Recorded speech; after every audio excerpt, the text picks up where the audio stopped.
Yeah. Leave it to Mr. Matthews. Inappropriate at all times. Ready for an HR write-up at all times. That's what we do. Hey, what's up, everybody? That's not what we do. That's what you do. Hello. Hey, thanks for joining us. Why don't you do the intro real quick? Welcome. Thank you for joining us. We're Martin and Chelsea Matthews, and we are talking about financial non-negotiables. What does that mean? It means we don't negotiate. It doesn't mean there's a maybe and or but. It means that we have certain agreements when it comes to finances that we do not negotiate. Like, we don't have to look at and say, hey, do we want to do this thing or not? No, because we have a policy and a procedure in place, in writing, and what you mean non-negotiated, meaning with ourselves. We're not gonna go buy something, negotiate. That's not what we'll negotiate all the time on that. But see, that's why you got to know what's your non-negotiables and what your negotiables are. So I'll give you an example. In our finances, one of our non-negotiables is we never spend more money than we make. Okay. And it may sound simple, but I can't tell you how many people, and maybe you're experiencing this too, or have in the past, how easy it is to spend more money than you make if that's not a non-negotiable. Well, how does somebody spend money that they don't more than they make? Well, you either may have to tap into your reserves or you may have to use some debt.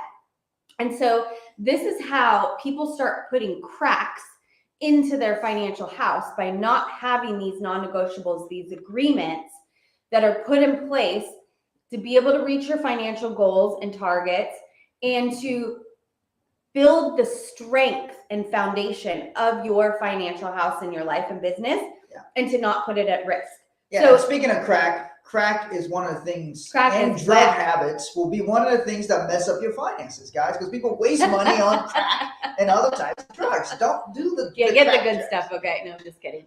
So talking about one of our non-negotiables is never spend more money than you make. And I'll tell you, we violated this before. And why did we violate it? Because we didn't have it as a non-negotiable. So it's very easy to violate these things and put yourself at financial risk if you don't have the agreement. Before we were talking about making commitments. So if you don't have an agreement and a commitment that you're going to stick to that, then when somebody comes to you with a really good opportunity, and you maybe don't have the money to spend, or you spend all of the money that you had to spend, then you could put yourself at financial risk trying to take advantage of this great opportunity. But if you have a non-negotiable that I am never going to spend more money than I make, well, that opportunity is not the right time for you. But here's the way that it helps you shift your thinking and your viewpoint. If you really want that opportunity, well, what can you do? You can increase your income, increase your cash flow, increase your productivity. So you have to look at, how can I generate the money that I want to spend, instead of thinking, oh, I'm too broke for that, or oh, I got to go into debt, or oh, I'm going to put myself and my family and business at risk. No, how the heck can I go make more? How can I produce more and have all the things that I want?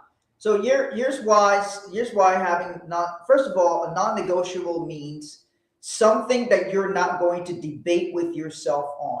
You set your rules, you set your policies, and you're like, okay, I'm not going to break this rule. An example of this would be a non-negotiable for me is I don't cheat on my wife. Okay, so that's a non-negotiable for me. So it means... Okay, you've mentioned this a couple times. Do I need to also declare that that's non-negotiable for me? It only counts for him. I don't have that agreement. No, I'm just kidding. I don't think she'll cheat on me. But here's the deal, though. Here's why I say that.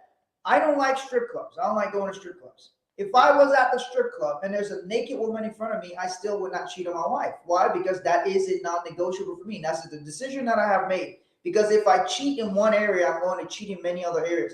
I know guys who are perceived to be financially successful that cheat on their wives. They do all kinds of crazy shit. They cheat on their taxes. They cheat on all kinds of areas. They cheat on their business partners. Cheating in one area can bleed into all these other areas. So they cheat on their diet, so they're overweight. So that's what's happening. Here's why I don't cheat, because, and this is a non-negotiable for me, is because I wouldn't want it done to me. So that's a non-negotiable for me on treating other people and doing things that if I wouldn't want it done to me, then I won't do it to somebody else. Yeah. Not that I'm perfect or haven't ever made a mistake, but not in cheating. But Yeah. So look, the same rule applies when it comes to your money. So over the years, Chelsea and I have put what we call policies or non-negotiables in place so that they're guardrails. So for example, when it comes to money, people want to invest in a bunch of different things. Sometimes you're trying to invest in the next shiny object. Somebody's pitching this thing and you think it's a great thing. But if you don't have policies and procedures where you're like, okay, these are the types of things I invest in. These are the types of assets I invest in. This is the type of rate of return I look for. This is what I go for, and that's it. And that's my criteria. Then you'll easily sway into a bunch of different shit that doesn't even fit for you because you don't have non-negotiables. So if you're watching this video, I want you to drop in the comments. Let me know if you have any financial non-negotiables, any financial things that you have that that you're like, hey, I would never violate this when it comes to my money, my finances, my resources. So what are some things that like some clients may come to you and we've been able to help them stick to their non-negotiables? You're mentioning about, having non-negotiables about investment criteria. Yeah. And so a lot of people come to you and vet like different investments. So like, hey, somebody came to me and this seems like a really great deal. And then how do you like break it down for them to look at, hey, does this match up to your non-negotiables or not?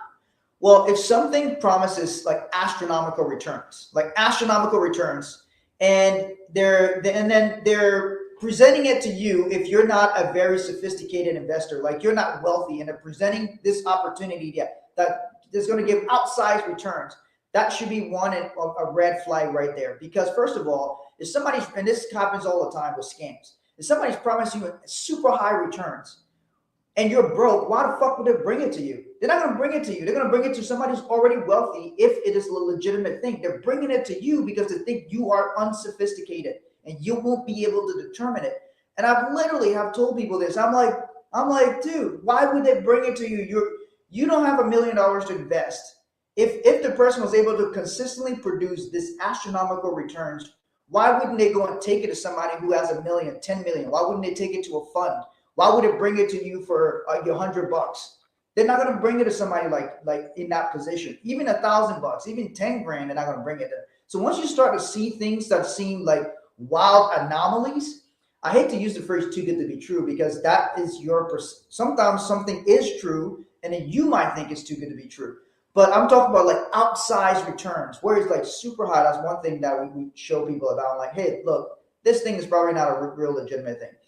That's one thing that comes up. Like, don't negotiate with investing in things that you don't understand, that you're just hoping is true, but it may not be true.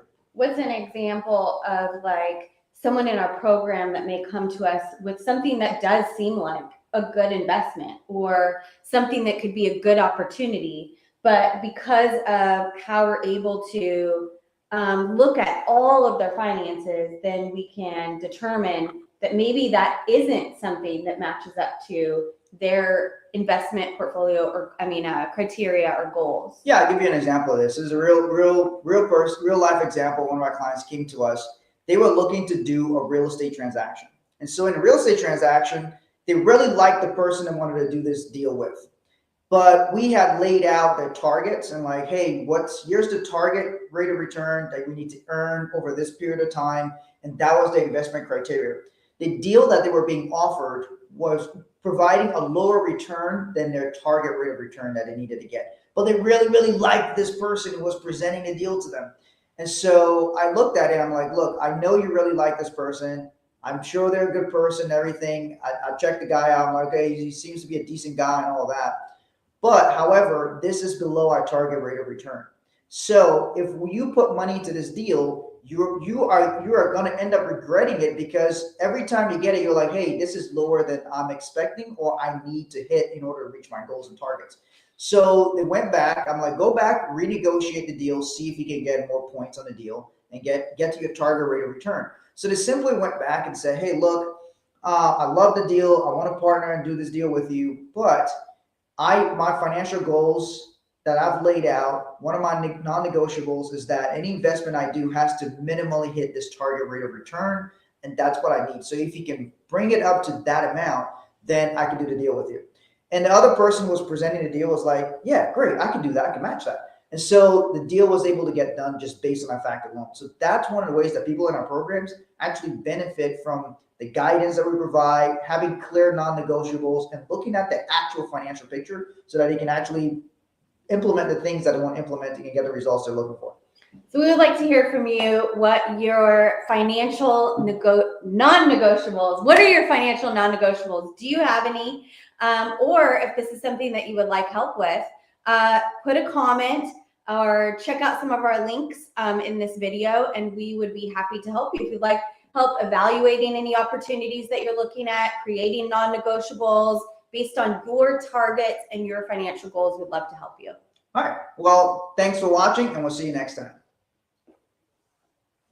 All right, what's up, TikTok, Tiki-Taki? Hey, thanks, guys. Thanks for the applause. Feel free to reach out to us if you have financial questions. We'll be going live here and sharing more and more things and tips and strategies that'll help you make more, save more, give more. So if you like this content, follow this page, and we'll be dropping even more stuff on this page.